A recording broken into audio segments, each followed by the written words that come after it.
SM live. আগে বিয়ে না আগে দেখাশোনা কোনটা?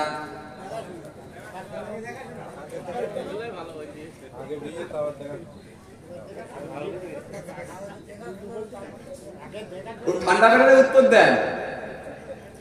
আগে বিয়ে না আগে দেখাশোনা? দেখাশোনা। তাহলে আগে যদি দেখাশোনা হয় দেখতে যাবে কে জানেন? বাপ যাবে, দাদু যাবে, ছেলে যাবে, ছেলের মা যাবে, ছেলের নানি যাবে, ছেলের দাদি যাবে, কে যাবে?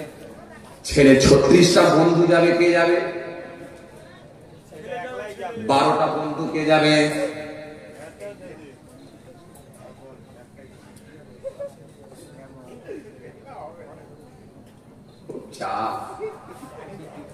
আচ্ছা, দেখাশোনা যদি আগে হয়, একটা মহিলা দেখতে যখন যাবে কোন কোন জায়গা দেখা বৈধ আছে জানেন? চুল, নাক, কান, চোখ, দাঁত, কোন জায়গাগুলো দেখা বৈধ জানেন?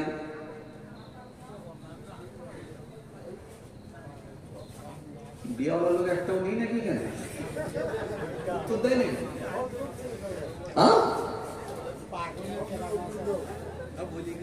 অন্তত দাদুগুলো চাচাগুলো তো বলবে নিজে পাগড়ি পরেছে, ছেলের মাথায় পরিয়েছে, পোতার মাথায় পরিয়েছে, এই হাতে 3 বছর পাগড়ি পরালো। কি বাবাজি, কষ্ট হয়েছে কি আপনাদের? মাশাআল্লাহ, একটু মাঝে মধ্যে আপনার সঙ্গে একটু জাস্ট খালি আমার ভাইদের সঙ্গে একটু মাঝে মাঝে একটু মজা করে বলছি। কেন জানেন? রাত অনেকটা গড়িয়ে গেছে, আর রাত 12টা থেকেই তো খেলা শুরু। কথা বলছেন না কেন? আরে দম তো শেষ মাঠে দেখাতে হয়। কথা বলছেন না কেন? কোয়ার্টার ফাইনালে সে তো প্লেয়ার নাবলি ছুটবে যেন ঘোড়া ছুটছে। কথা বলে তো ফার্স্ট মাঠ খেলেছে, হ্যাঁ, তখন তো সন্ধ্যা রাত। হ্যাঁ, এরপরে কোয়ার্টার ফাইনাল, পরে সেমিফাইনাল। সেমিফাইনালটাও আবার প্লেয়ারের পায়ে চোট হলেও, হাতে চোট হলেও টন টন, কেন ওটা জিতলে তবে ফাইনাল। আর রাত 12টা থেকে 3টে পর্যন্ত এটা হচ্ছে ফাইনাল টাইম। মানে একেবারে ঘুম বলতে ছাড়বো না, আর আমি বলছি ঘুমকে ধরতে দেবো না। শয়তান বলছে বাড়ি পাঠিয়ে দেবো, এখানে বসতে দেবো না, আর আমি বলছি শয়তান তোকে গেটের ভেতরে ঢুকতে দেবো না। টন টন উত্তেজনা, কথা ঠিক কিনা? তো রাত 12টা থেকে আমাকে দিয়েছেন, হ্যাঁ, তার মানে বুঝতে পারছেন কেমন টাইম? পড়া টাইম, মারাত্মক ব্যাপার। চলেন, কষ্ট হচ্ছে আপনাদের? জোরে বলেন চাচা, কষ্ট হচ্ছে? মাশাআল্লাহ, একটু তাকবীর দেন না, আর একটা তাকবীর, আরো জোরে দেন না, আর একটা তাকবীর, আরো জোরে দেন না, আর একটা তাকবীর। মাশাআল্লাহ মাশাআল্লাহ মাশাআল্লাহ। ও আমার টাইম শেষ হয়ে এসেছে গো। ঠিক আছে, আর ঘন্টাখানি হোক। বিরিয়ানি কখন খাবে? আমি যে প্রথমে বললাম যে টফি নিয়ে যাবেন, মনে আছে আপনাদের? তো কখন নিয়ে যাবেন? সকালে, সকালে। মাশাআল্লাহ মাশাআল্লাহ। চলেন ভাইরা, মা আসেন, খেয়াল করেন। তাহলে আগে দেখাশোনা, দেখাশোনা যদি আগে হয়, কে দেখতে যাবে? এটা একটা গুরুত্বপূর্ণ পয়েন্ট। কে দেখতে যাবে? কে দেখতে যাবে এটা জানতে হবে। আর একটা মহিলার কোন কোন স্থান দেখা বৈধ আছে, কোন কোন জায়গা দেখা বৈধ? তার নাক দেখবে না চোখ দেখবে, দাঁত দেখবে না কান দেখবে, না চুল দেখবে না মাথা থেকে ড্যাঙর বের করে দেখবে? দাদিরা আছে না, মানে দাদিরা গিয়ে ড্যাঙর চেক করে, দেখেছেন আপনারা? হ্যাঁ, এটা হচ্ছে মাথা দেখে। কি বিপদে পড়েছি আল্লাহ! দাদি গিয়ে 1000 পাওয়ারের চশমা পরে ড্যাঙর বের করি ছাড়ে, তো অত বড় চুলে একটা ড্যাঙর পাওয়া যাবে না? কি বোতালি দিয়ে গেছে, সমস্যা বলো দেখি। হ্যাঁ, খুব বিপদ। এই জন্য দেখাশোনায় কে যাবে, কোন কোন জায়গা দেখা বৈধ সেটাও আপনাকে জানতে হবে। আইয়ামে জাহেলিয়াতের যুগে কয় প্রকারের বিবাহ প্রচলন ছিল সেটা জানতে হবে। আর বিয়ে শাদী যখন হবে তার আগে হলদি মাখানো সিস্টেম কেমন জানতে হবে। হলদি মাখানোর পরে বিয়ে হবে, বিয়ে হওয়ার পরে অলিমা হবে, অলিমাটা কেমন হবে সেটাও কিন্তু আপনাকে জানতে হবে। কারণ আমি আপনাদের বলেছিলাম ধার করবে কার থেকে? রাসূলুল্লাহ থেকে। কারণ নবীকে আমার Allah as a teacher, as a leader, commander, professor, doctor, শ্রেষ্ঠ ডক্টর রাসূলুল্লাহ, শ্রেষ্ঠ মনীষী রাসূলুল্লাহ, শ্রেষ্ঠ ইমাম মনীষী রাসূলুল্লাহ, শ্রেষ্ঠ নবী রাসূলুল্লাহ যেভাবে আমার নবী থেকে ধার করবেন সেইভাবেই কিন্তু আপনি নিতে পারবেন। এই জন্য রাসূলুল্লাহ উসমানকে নবীর পৃথিবীর জমিনে কোন মাস্টারের কাছে পাঠাতে হয়নি, কোন টিচারের কাছে আমার নবী যায়নি।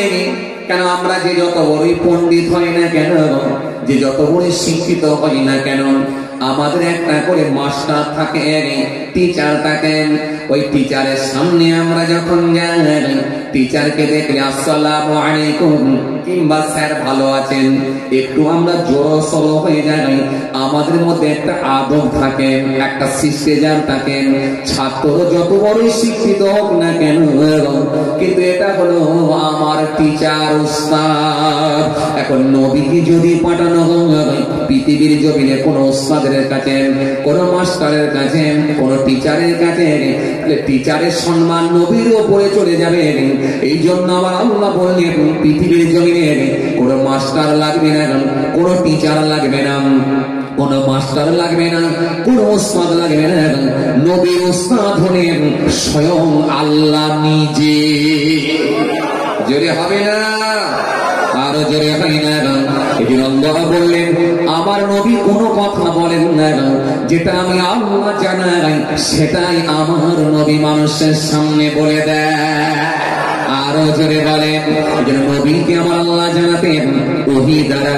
ওহী হলো দুই প্রকার, একটা হলো ওহী মাতলু আর একটা হলো ওহী গায়ের মাতলু। ওহী হলো দুই প্রকার। চল এবার আমি আসল জায়গায় ফিরে আসি। নবী আপনাকে সব দিয়ে গেল। ইয়া রাসূলুল্লাহ খাবো কিভাবে? নবী বলছে এইভাবে খা। ইয়া রাসূলুল্লাহ হাঁটবো কিভাবে? জামা পরবো কিভাবে? ব্যবসা করবো কিভাবে? রাস্তায় চলবো কিভাবে? গাড়ি চালাবো কি করে? সব আমার নবী আপনাকে দিয়ে গেছে। মানে কাজ করবো কিভাবে? এইভাবে সব দিয়ে গেছে। চলুন আমি যেহেতু আজকে একটা পাঠ তৈরি করে ফেলেছি, ওই পাঠটা নিয়ে আলোচনা করব। কারণ অন্য পাঠ নিয়ে আলোচনা করলে তাহলে আপনারা আবার সমস্যায় পড়ে যাবেন। কারণ একটা টপিকের উপর আলোচনা করলে, একটা পাঠ নিয়ে আলোচনা করলে এখান থেকে কিছু শিক্ষামূলক কথাবার্তা বেরোয়, মানুষ সেগুলোকে ইচ্ছা করলে গ্রহণ করতে পারবে। এই জন্য একটা টপিকের নিয়ে আলোচনা করতে, একটা পাঠ নিয়ে আলোচনা করতে হবে। আর খবর মানলে কি হয় জানেন? সময় কেটে যাবে কিন্তু মানুষ এখান থেকে কিছু নিতে পারবে। আমি আপনাকে প্রথমে যেটা বোঝাতে চেয়েছিলাম সেটা কি? ধর্ম মানলে আমাদের লাভ। এটা বলেছি কি রাসূলুল্লাহ থেকে কালেকশন। নবী দুটো রাস্তা দেখিয়েছেন, একটা পুরুষদের জন্য, একটা মহিলাদের জন্য। এই দুটোকে যদি ধরতে পারো, মহিলা তাদের রাস্তা ধরে নেবে, পুরুষরা তাদের রাস্তা ধরে নেবে, আর পৃথিবীর জমিনে কোনো সমস্যা হবে না। চলো একদরণীয় নওজওয়ান জামাকেরা,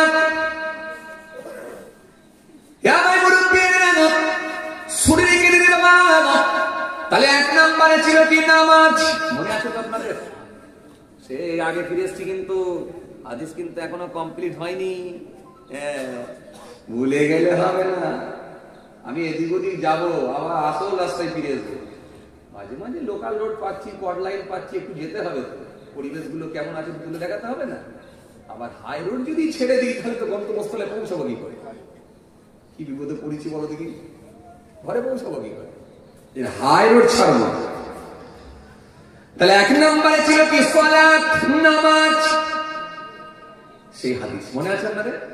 দ্বিতীয় নম্বরে ছিল কি? রোজা। তিন নম্বরে ছিল পর্দা। চার নম্বরে হলো স্বামীর সেবা। তাহলে এক নম্বরে সেটা হলো সালাত, নামাজ।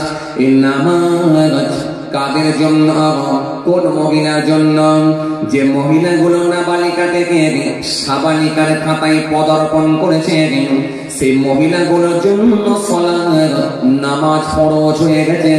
তবে শরীয়ত যে কারণে তার জন্য সালাত ছাড় দিয়েছে, যে কারণে নামাজ তার জন্য ছাড় দিয়েছে শরীয়ত, সেটা ছাড়া ইচ্ছাকৃতভাবে কিন্তু নামাজ ছেড়ে দিতে বলো পারবে না।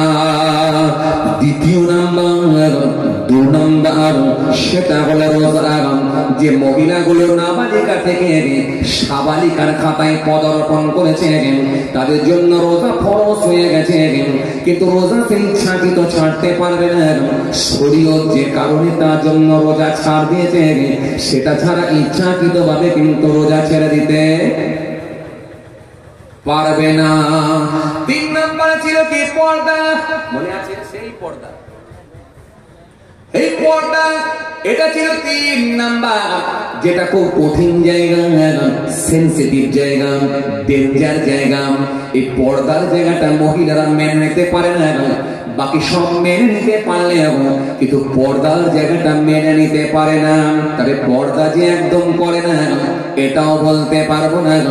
আমার মতো হুজুরকে যখন দেখবে লম্বা একটা ঘোমটা, গ্রামের ইমাম সাহেবকে দেখবে লম্বা একটা ঘোমটা, হাফেজ সাহেবকে দেখবে লম্বা একটা ঘোমটা, হাজি সাহেবকে দেখবে লম্বা একটা ঘোমটা, যে ফেরিওয়ালা এলো টানলো এবারে আংটা।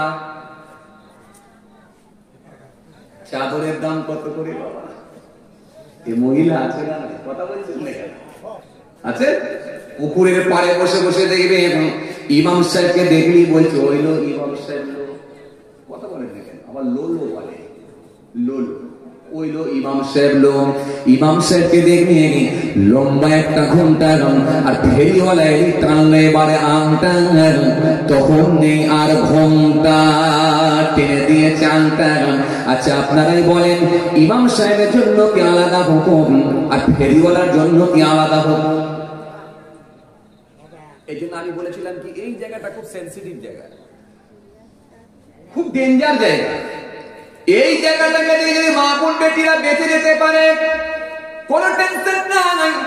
এই জায়গাটাকে যদি বেঁচে যেতে পারে মাত্র 4টে কাজ করে নিয়ে রাসূল বলছেন জান্নাত তাদের জন্য সহজ হয়ে যাবে। চলে বলবেন না, খুশি মনে বলবেন না। মাত্র 4টে কাজ রাসূলুল্লাহ দিয়ে গেলেন। 1 নম্বরে নামাজ, 2 নম্বরে রোজা, 3 নম্বর হলো পর্দা। এই পর্দাটা কেন করবে?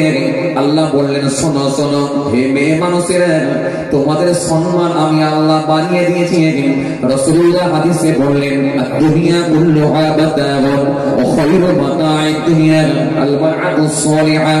দুনিয়া সমস্ত কিছু তুচ্ছ ক্ষণস্থায়ী সম্পদ, আর সেই সম্পদের মধ্যে সর্বোত্তম সম্পদ হলো মুসলিম ধার্মিক রমণী। বড় বড় বাড়ি, লম্বা লম্বা গাড়ি, মাঠ মাঠ জমি, সবই ক্ষণস্থায়ী। আরে ক্ষণস্থায়ী সম্পদের মধ্যে সর্বোত্তম সম্পদ হলো মুসলিম ধার্মিক রমণী। জোরে বলবেন না? এদের একটা মহিলার সম্মান বৃদ্ধির জন্য আল্লাহ পর্দা ফরজ করেছেন। এটা তার সম্মান হানি করার জন্য নয়, বরং তার সম্মান বৃদ্ধির জন্য, তার ইজ্জত বাড়ানোর জন্য, তার কদর বাড়ানোর জন্য, আল্লাহ তার নিরাপত্তার জন্য, তাকে সুরক্ষিত রাখার জন্য, পবিত্র রাখার জন্য। এই জন্য আল্লাহ পর্দা ফরজ করেছেন। তার ইজ্জত কমানোর জন্য নয়, বরং ইজ্জত তার বৃদ্ধি পেয়ে যায়, বেড়ে যায়। এজন্য বাবাজি আমার ভাইরা, আল্লাহ বললেন পর্দা করো। কোরআন শরীফের মধ্যে আল্লাহ বললেন ইয়া আইয়ুহান নবী কুল লিআজওয়াজিকা ওয়া বানাতিকা ওয়া নিসাইল মুমিনিনা ইউদনি'না আলাইহিন্না মিন জালাইবিহিন্না। আল্লাহ সুন্দর করে বললেন, হায় আমার নবী, হায় আমার দোস্ত, হায় আমার হাবিব, হায় আমার বন্ধু, আপনি আপনার স্ত্রীগণদেরকে বলে দেন, আপনি আপনার কন্যাদিগকে বলে দেন, আপনি মুমিনদের স্ত্রীগণদেরকে, নারীগণদের বলে দেন, তারা নিজেরা নিজেদের শরীরকে যেন আবরণ করে ঢেকে রাখে, আবরণ করে ঢেকে রাখে, আবৃত করে ঢেকে রাখে, শরীরে যেন ঢেকে রাখে, পর্দা করে।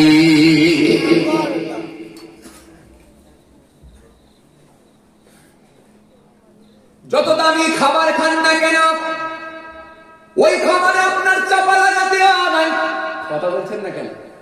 যত দামি খাবার খান না কেন, ওই খাবারে আপনার ঢাকা দিয়ে রাখতে হবে। যদি না দেন পোকা লাগতে পারে, যদি না দেন মাছি বসতে পারে, যদি না দেন মশা বসতে পারে, যদি না দেন বাবাজি পোকা বসতে পারে, ঢাকা দাও। খাবার ভালো পারবে, মহিলার সম্মান আল্লাহ বৃদ্ধি করে দেওয়ার জন্য শরীরকে ঢেকে রাখো, যাতে করে তোমরা সুরক্ষিত থাকবে, তোমাদের শরীরকে তোমরা হেফাজত করবে, সম্মানকে আমি আল্লাহ বানিয়ে দেব। এবারে আসো, পর্দা কতটা করবে? পুরুষদের জন্য পর্দা কতটা? একটা পুরুষের জন্য সতর থাকো কতটা? কতটা? নাভি থেকে নিয়ে হাঁটু পর্যন্ত এই সতর থেকে রাখা, এটা হলো ফরজ। কিন্তু একটা মহিলার জন্য মাথা থেকে নিয়ে পায়ের বিরাম গাঁট পর্যন্ত এই ঢেকে রাখা, এটা হলো তার জন্য ফরজ, ঢেকে রাখা। কিন্তু আমাদের সমাজের মেয়ে মানুষেরা এরা বোঝে না, এরা জানে না, এরা বোঝে না। আমাদের সমাজের কিছু যুবক ভাইরা দেখবেন, এরা বোঝে না, এরা জানে না। নতুন বিয়ে করলে এরা দেখবেন সোশ্যাল মিডিয়ায় স্ট্যাটাস দেয়, এরা দেখবেন বিয়ে করলে বইয়ের ছবিটা দেখবেন ফেসবুকে ছেড়ে দেয়, মনে মনে ভাবছেন যত মানুষ ফেসবুকে দেখবে আমার বইয়ের জন্য দোয়া করবে। দোয়া নয় রেখা পান, তোর বউকে দেখে যখন তারা আফসোস করবে, মনে মনে মনে মনে নানা রকম টোল করবে, নানা রকম তাদের মধ্যে ভাবনা যখন জেগে উঠবে, সমস্ত মানুষের গুণাগুলোকে তোমাকে নিতে হবে, সকলের গুণার দায়ভার তোমাকে নিতে হবে।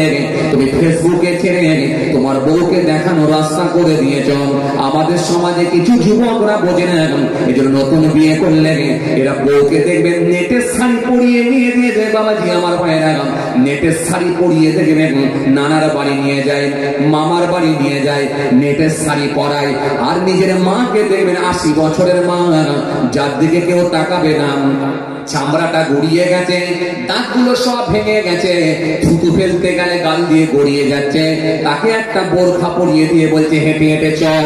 বোরখা পরা পর পর্দা করা হলো ফরজ। কি খ্যাপা বলেন দেখি। যার জন্য দরকার ছিল ফরজ তাকে পড়ায় না, তাকে পড়িয়েছে ভয়ের শাড়ি। বউকে রেখেছে কোয়েল, নাম দিয়েছে কোয়েল, কাপড় পরিয়েছে ভয়েল। কথা বলে না। যা আপনারা এগুলো বুঝতে পারবেন না, এরা অনলাইনে লোকেরা বুঝবে। অনলাইন আর অফলাইনে এটা করা যেত, এ সবার জন্য সব জিনিসটা নয়। হ্যাঁ, আপনারা শুনেন, এগুলো আমি আবার মাঝে মাঝে অনলাইনকে বলবো। হ্যাঁ, এরা সব সোশ্যাল মিডিয়ায় ঘাটালো, এরা সব তো 5G বুঝতে পারছে না। 5G বোঝেন এরা? আর 5G বোঝেন? হ্যাঁ, হু করে চলে। আপনাদের একটু লেটে চলে 2G, মানে সে আগেকার। এরা সব 5G কেন বলেন দেখি? এদের মাথা চুল টুপি খুললে দেখবেন চুলের ডিজাইন আলাদা, এদিকে কেটেছে ওদিকে দাগ বেড়েছে, সব 5G। এর জামা খুললি দেখবেন হাতে বালা, এর টুপি খুললি মাফলার খুললি দেখবেন কানে দুল, সব 5G, মানে বিরাট গতি। কথা বুঝতে পারছেন না? 5G আর 2G, হাই স্পিড, সব হাই স্পিডে চলে। কথা বুঝতে পারছেন? এরা বুঝে নিচ্ছে। আসেন, খেয়াল করেন, লক্ষ্য করেন, আসেন। এবার আসেন কতটা দানে, মাথা থেকে পা পর্যন্ত, গিরা পর্যন্ত, এই পুরোটাই ঢেকে রাখা হলো ফরজ। তবে শরীয়ত তার জন্য 3টে জায়গা ছাড় দিয়েছে। একটা হলো এই জায়গা, শুনছেন? এই জায়গা, এটা তার জন্য ছাড় দেওয়া আছে। দ্বিতীয় নাম্বার কি? 2 নাম্বার কি? ছোট, অর্থাৎ গাঁটের নিচে পায়ে ছোট, এই জায়গাটা তার জন্য ছাড় দেওয়া আছে মহিলার জন্য। 3 নম্বরে কি, তৃতীয় নম্বরে কি, 3 নম্বরে কি, এই জায়গাটা তার জন্য ছাড় দেওয়া আছে। তবে দুরুল মুখতার কিতাবের মধ্যে পাওয়া যাবে ফাসাদের ভয়ে তোমরা মুখটাও ঢেকে রাখো, মুখটাও ঢেকে রাখো। কারণ আজকের দিনে মানুষের দৃষ্টি খারাপ হয়ে যাওয়ার কারণে, মানুষের অন্তর খারাপ হয়ে যাওয়ার কারণে, মানুষের মন মানসিকতা পাল্টে যাওয়ার কারণে, মানুষের দৃষ্টি খারাপ হয়ে যাওয়ার কারণে দুরুল মুখতার কিতাবের মধ্যে পাওয়া যায় ফাসাদের ভয়ে মুখটাও তোমরা ঢেকে রাখো। এই পর্যন্ত ঢেকে রাখো, ঢেকে রাখাটা হলো উত্তম ভালো। এবার আসুন কি পরব, বোরখা। বোরখা পরুন, চাদর পরুন, যাই পরেন না কেন শরীরকে আবৃত করো, ঢেকে রাখো, এটাই হলো পর্দা। কিন্তু আপনি যদি মার্কেট থেকে, বাজার থেকে বোরখা কিনে এনে সেই বোরখাকে কিনে নিয়েছেন, সেই বোরখাকে আবার দর্জির কাছে দিয়ে যদি বডির সঙ্গে ফিটিং করে, আসলে কিন্তু পর্দা হলো না। এই জন্য বোরখাও পরলে ঢিলা কাপড় পরতে হবে, ঢিলা বোরখা পরতে হবে, কিংবা এমন পোশাক পরিধান করো যাতে করে শরীরকে তোমার আবৃত করে রাখে, ঢেকে রাখে, শরীরের কোনো অঙ্গ যাতে করে বোঝা না যায়। এই জন্য এটার নাম হলো পর্দা, পর্দা। তবে 1 নম্বরে কি, এই জায়গাটা আপনি ছাড় দিতে পারবেন, এই জায়গাটা। 2 নম্বরে কি, পায়ের ছোট। 3 নম্বর এই জায়গা। তাহলে ফাসাদের ভয়ে এই মুখটাও ঢেকে রাখা হলো উত্তম। এটাও কিন্তু আপনাকে পর্দা, এটাই কিন্তু আপনাকে মেনে চলতে হবে। শরীরে এমন পোশাক আবৃত পোশাক পরিধান করো যাতে করে শরীরের কোনো অঙ্গ যাতে বোঝা না যায়। এবারে ঘরে থাকলে আপনি কি করবেন, ঘরে আপনার পর্দা কেমন হবে? রাসূলুল্লাহকে আবার জিজ্ঞাসা করা হলো, কি বলা হলো? ইয়াকুম ওয়াদখুল আলান নিসা ফাকাল রাজুলুন ইয়া রাসূলুল্লাহ আরাআইতাল হামওয়া ক্বালা আল হামওয়াল মাউত। রাসূলুল্লাহকে জিজ্ঞাসা করা হলো ইয়াকুম ওয়াদখুল আলান নিসা, আল্লাহর নবী বললেন নিরালাই অন্ধকারে নির্জনে কোন বেগানা মহিলার নিকট উপস্থিত হবে না। ফাকাল রাজুলুন ইয়া রাসূলুল্লাহ, এক ব্যক্তি বললেন ইয়া রাসূলুল্লাহ, হাবিবাল্লাহ, হুজুর আরাআইতাল হামওয়া, দেওরের প্রতি আপনার অভিমত কি? ভাসুরের প্রতি আপনার অভিমত কি? দেওরের প্রতি আপনার অভিমত কি? আল্লাহ নবী বললেন ক্বালা আল হামওয়াল মাউত, দেওর হলো মৃত্যুতুল্য, ভাসুর হলো মৃত্যুতুল্য, দেওর হলো মৃত্যুতুল্য, ভাসুর হলো মৃত্যুতুল্য। মৃত্যুর হাত থেকে তোমরা যেমন বাঁচার চেষ্টা করো, আমি রাসূলুল্লাহ বলি দেওর ভাসুর থেকে তোমরা বাঁচো। এইবারে আপনারা বলেন, তার একটা মহিলা তার দেওর হলো তার জন্য মৃত্যু তুল্য, তাহলে একটা মহিলার জন্য একটা ভাসুর হলো মৃত্যু তুল্য। তাহলে ভাসুর যদি তার বৌমার কাছে মৃত্যু তুল্য হয়ে যায়, দেওর যদি তার ভাবির জন্য মৃত্যু তুল্য হয়, তাহলে এবারে আপনারা বলেন চাঁদ রাতে বোনাইয়ের সঙ্গে কি বসিয়ার মার্কেটে মার্কেটিং করতে পাঠানো যাবে বলে মনে হয়? আপনাকে বেশি উত্তর দিতে হবে না, মাঝে মাঝে বলেন পাঠানো যাবে? যদি বলে যাবে না, যদি যাবে না বলে তাহলে এরপর থেকে কিন্তু পাঠাবেন না। পাঠালে শুধু মহিলা একা ফাঁসবে না, সেও আপনাকেও ফাঁসাবে। কারণ মেয়ে মানুষেরা ফাঁসাই বেশি, ফাঁসে কম। এবার আপনারা বলবেন ফাঁসাবে আবার কি জিনিস? আমি তো মুখে দাঁড়িয়ে রেখেছি, আমি তো মাথায় টুপি দিয়েছি, আমি তো 5 ওয়াক্ত নামাজ পড়ি, আমাকে আবার কি করে ফাঁসাবে? ফাঁসাবে ওই জন্যই ফাঁসাবে কারণ সে হলো আপনার কন্যা, এই জন্যই ফাঁসাবে। যদি বলেন কেমন করে ফাঁসাবে, ভালো করে শোনেন। পৃথিবীর জমিনে আপনার ছেলে যদি কোনো অন্যায় করে, নাম হয় কি অমুকের ছেলে করেছে, কথা বলে নাকি অমুকের ছেলে করেছে, মানে অমুকের ছেলে করেছে, ছেলে অন্যায় করেছে কিন্তু বাপকে ধরে টানছে অমুকের ছেলে। সুতরাং আল্লাহ আপনাকে দায়িত্ব দিয়ে দিয়েছে তুমি বাঁচো আর তোমার পরিবারের সদস্যগুলোকে বাঁচাও, তোমার পরিবারের ছেলেদেরকে মেয়েদেরকে বাড়ির পরিবারকে পুরোটাই বাঁচানোর দায়িত্ব তোমার। তাহলে সুতরাং তুমিও ফাঁসবে কেমন করে জানো? তোমার মেয়ে যদি জলসা রাতে গাল পালিশ, ঠোঁট পালিশ, নাক পালিশ, কান পালিশ, সমস্ত রকমের পালিশ আর মালিশ মেরে জলসা রাতে যদি ফুচকার দোকানে গিয়ে, বাদামের দোকানে গিয়ে যদি লাইন দেয় আর তুমি বসে বসে জলসা শুনছ, হতে পারে কিয়ামতের ময়দানে আপনার মেয়েটা বেপর্দা করার জন্য আল্লাহ আপনাকে দায়ুস ব্যক্তি হিসাবে চিহ্নিত করবে। কারণ আপনারা একবার নয় বারে বারে শুনেছেন দায়ুস জান্নাতে যাবে না, দায়ুস জান্নাতে যাবে না। কারণ আপনার মেয়ে অন্যায় করলে আপনি দায়ুস হতে পারেন, আপনার বিবি অন্যায় করলে আপনি দায়ুস হতে পারেন। এমনকি বাবাজি বাপ নেই, স্বামীও নেই, বাপ নেই, মায়ের পেটের বড় ভাই আছে 25 বছর বয়স। এই 25 বছরের ভাইটা যদি তার বোনকে যদি প্রোটেস্ট না করে, ঘরে যদি না রাখে, ওই ভাইটাকে আল্লাহ কিয়ামতের দিনে জাহান্নামে দিতে পারে। ওই মহিলা অন্যায় করেছিল, ভাইকেও কৈফিয়ত করা হতে পারে। এমনকি ভাইও নেই, এমনকি নিজের পেটের ছেলে মা যদি অন্যায় করে, আর মা যদি মাথায় গায়ে কাপড় না দিয়ে যদি বেপর্দা হয়ে ঘুরে বেড়ায়, ছেলে যদি জোহরের নামাজ পড়তে যায়, ওই ছেলেরও হুকুম আছে 25 বছরের ছেলে, সাবালক ছেলেটা তার মাকে প্রোটেস্ট করবে, মা গো এই অন্যায় করো না, পর্দা করো ফরজ, তোমার জন্য আমিও ধরা পাবো। সুতরাং তুমি মাথায় গায়ে কাপড় দিয়ে ঘরে যাও। তুমি পরপুরুষের সঙ্গে কেন তুমি কেন ফেরিওয়ালার সামনে দাঁড়িয়ে দাঁড়িয়ে কথা বলো? তুমি বাড়ি চলে যাও। এই ছেলেটা পর্যন্ত প্রোটেস্ট করবেন। কারণ একটা মেয়ে মানুষ 4 জন পুরুষকে জাহান্নামে নিয়ে যেতে পারবে। দরকার হলে তার বাপকে নিয়ে যাবেন, প্রয়োজনে স্বামীকে নিয়ে যাবে, বাপ নাই স্বামী নাই মায়ের পেটের ভাই আছে তাকে নিয়ে যাবে, সেও যদি না থাকে এমনকি নিজের পেটের ছেলেকে পর্যন্ত নিয়ে যাবে। এই জন্য একটা মহিলা 4 জন পুরুষকে জাহান্নামে নিয়ে যেতে পারবে। আর আপনারা হিসাব করে দেখেন, এই 4 জনের বাইরে কিন্তু আমরা কেউ নেই। যদি কেউ 4 জনের বাইরে কেউ হয়ে থাকে, তাকে আমি বলবো না, তাকে ছেড়ে দিলাম। যদি 4 জনের ভিতরে যদি হয়ে থাকে, তাহলে আমাদের প্রত্যেকে কিন্তু এই হুকুম মানতে হবে। এবার আপনারা বলেন 4 জনের বাইরে আছেন? নেই? আচ্ছা মেনে নিয়েছি আপনি কারোর বাপ হননি, কোন মহিলার বাপ হননি, মেনে নিয়েছি। কোন মহিলার বাপ হননি, মেনে নিয়েছি। কোন মহিলার স্বামী হননি, মেনে নিয়েছি। তার মানে আপনি এখনো বিয়ে শাদী করেননি, মেনে নিয়েছি।